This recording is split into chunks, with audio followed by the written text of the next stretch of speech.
fan, and the power draw baseline is 0.3. Turn this one on full. I'm trying to do it fast because Amazon said my last video was too long. Go up here, we get readings of 4 miles per hour, 3,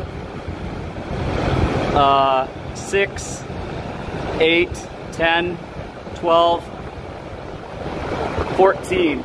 Power draw on this, now that it's up to speed, is 188, 190. Alrighty, turn that one off of high, turn this one on high. Gonna get the readings here.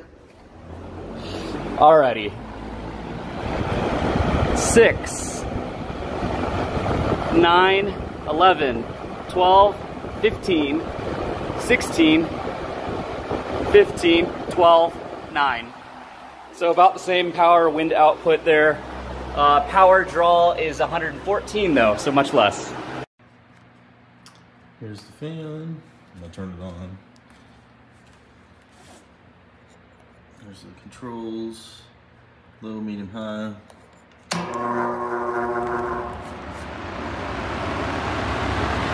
Some initial noise, but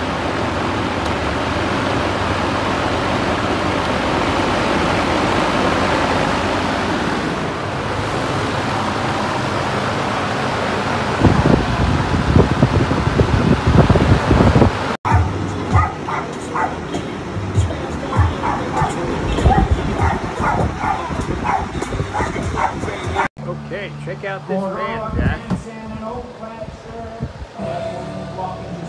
Ooh, it blows big time.